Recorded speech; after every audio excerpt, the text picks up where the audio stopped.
नागपूरच्या दंग्यानंतर सरकार, पोलीस, प्रशासन, महानगरपालिका सगळी यंत्रणा सक्रिय झाली। ज्या हातांनी पोलिसांवर हल्ले केले, नागपूरच्या रस्त्यावर हिंसाचार करत धुडगूस केला, त्यातल्या महत्त्वाच्या आरोपींची कुंडली काढली गेली। यातल्या काही दंगेखोरांच्या अनधिकृत बांधकामांवर बुलडोझर फिरवला। या कारवाईनंतर नेत्यांमध्ये सुद्धा दोन गट पडलेत। सत्ताधाऱ्यांनी याचं समर्थन केलंय तर विरोधकांनी एकतर्फी कारवाईचा आरोप केलाय। काय घडलं नागपूरमध्ये आज, पाहूया हा स्पेशल रिपोर्ट।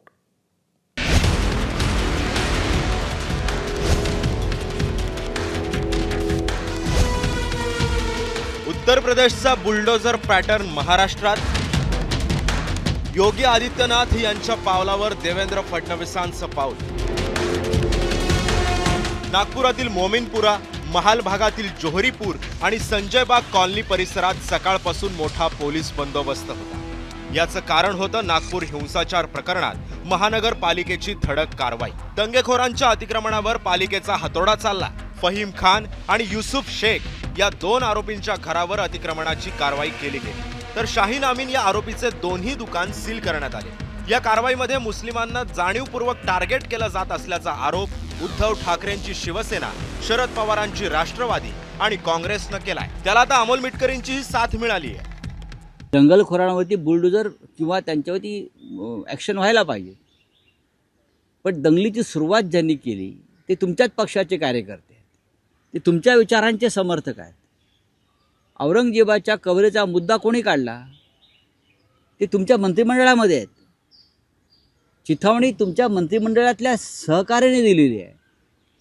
जा कोकणात बुलडोझर पाठवा ना, मग किंवा पुण्यात बुलडोझर पाठवा ना। तुमच्याच लोकांनी ही वक्तव्य दिलेली आहेत, त्यानंतर लोकांना ही चालना मिळालेली आहे। नागपूरला दंगल करणारे आणि काही लोकांनी त्याला दंगल करण्याला प्रेरित करणाऱ्या लोकांवरही कायदेशीर कारवाई केली जात असेल, तर जेव्हा एका मुस्लिम समाजाच्या लोकांवर कारवाई केली जात असेल, तर मग प्रशांत कोरटकर, राज्यातले मंत्री आणि सोलापूरकर यांच्यावरही कारवाई त्याच पद्धती केली गेली पाहिजे आणि यांच्याही घरावर बुलडोझर टाकलं पाहिजे।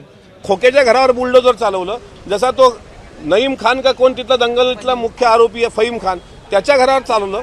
या प्रशांत कोरटकर सुद्धा नागपुरात राहतो, याची प्रॉपर्टीची चौकशी करा। याच्यामध्ये याच्याजवळ लँड क्रुझर आहेत आणि याचं घर जर बेकायदेशीर असेल किंवा असं काही बांधकाम असेल, याच्या घरावर सुद्धा बुलडोझर फिरवा। त्या घटनेमध्ये दंगलीमध्ये ज्यांचा प्रत्यक्षरित्या संबंध आहे त्यांच्यावर कारवाई झाली पाहिजे, कठोरात कठोर कारवाई झाली पाहिजे। ही मागणी करणारा माझ्यासारखा कार्यकर्ता असो किंवा माझा पक्ष सुद्धा त्या विचाराचा आहे।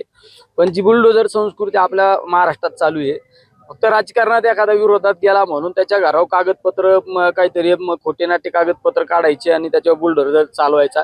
ही बुलडोझरची शाही लवकरात लवकर संपली पाहिजे। युसुफ शेखचं महालच्या जोहरीपूर इथलं घर, युसुफच्या घराखालील पार्किंगमध्ये अनधिकृत रूम होती। पहिल्या आणि दुसऱ्या मजल्यावरील अनधिकृत बाल्कनी तोडण्यात आली। फहीम खानचं संजयबाग कॉलनीमध्ये 850 स्क्वेअर फुटाचं दुमजली अनधिकृत घर होतं। महापालिकेकडून 2 मजली बांधकाम जमीनदोस्त करण्यात आलं। मोमिनपुरात राहणाऱ्या शाहीन अमीनची दोन्ही दुकानं सील करण्यात आली। संदर्भातली कारवाई आणि कोणावर कारवाई होत आहे? अवैध बांधकामाच्या संदर्भात पण कोण आरोपी आहे? जे आरोपी आहेत त्यांच्यावर एकूण किती आरोपी आहेत? कोण नाही ते मला नाही माहिती। गांधीबागला तर मला माहित नाही, पण गांधीबाग 2ला कारवाई आहे। दरम्यान फहीम खानच्या आईनं कोर्टात धाव घेतली आहे। फहीम खान आणि अब्दुल हाफिज यांच्यावरील बुलडोझर कारवाईला आता मुंबई हायकोर्टाच्या नागपूर खंडपीठाकडून स्थगिती देण्यात आली आहे। अतिक्रमण कारवाईविषयी सुप्रीम कोर्टाच्या नव्या गाईडलाईन्सचं उल्लंघन केल्याच्या याचिकेमध्ये दावा करण्यात आला होता, पण कोर्टानं राज्य सरकार आणि महापालिकेला 15 दिवसात बाजू मांडण्याचे निर्देश दिले। अवैध कारवाई जी झालेली आहे बांधकाम पाडण्याची, तर ती सर्व कारवाई जी आहे सुप्रीम कोर्टाच्या गाईडलाईननुसार न झालेली असल्यामुळे तात्काळ प्रिन्सिपल सेक्रेटरी व नागपूर महानगरपालिका यांना उत्तर मागितलेले आहे आणि पुढची सुनवाई 15 एप्रिलला ठेवलेली आहे। जरी फहीम खान याचं घर पाडलेलं असलं तरी त्यामध्ये मुआवजा देण्याची तरतूद सुप्रीम कोर्टाच्या जजमेंटमध्ये असल्यामुळे ते पिटिशनमध्ये उत्तर सादर करायचं आहे व अब्दुल हाफिजची बांधकामाच्या पाडण्याकरता स्थगिती मिळालेली आहे। दोषींना सोडणार नाही अशी ग्वाही मुख्यमंत्री देवेंद्र फडणवीसांनी आधीच दिली होती। दंगेखोरांवरील या कारवाईचं सरकारकडून समर्थन करण्यात आलं।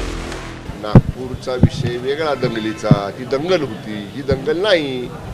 ही मुंबईमध्ये कॅमेरावरत्या स्टुडिओवरती झालेला काय म्हणतो त्याला आपण हल्ला किंवा झालेली तोडफोड ही ॲक्शनला रिॲक्शन होती. ही काही जातीय दंगल नव्हती. नागपूरचं कम्पॅरिझन कुठल्याही घटनेबरोबर करणं योग्य नाही. निष्पापांना त्रास होणार नसेल आणि दंगेखोरांना जरब बसत असेल आणि कायद्याच्या चौकटीत बसत असेल तर महाराष्ट्रात बुलडोझर पॅटर्न राबवायला कोणाचीच ना नसेल. समाजकंटकांवर आणि महाराष्ट्रद्रोह्यांवर कारवाई करताना जात, धर्म, भाषा आणि पंथमध्ये येणार नाही अशी आशा आहे. तुषार कोहळेसह रजत वशिष्ठ, एबीपी माझा, नागपूर. एबीपी माझा, उघडा डोळे बघा नीट.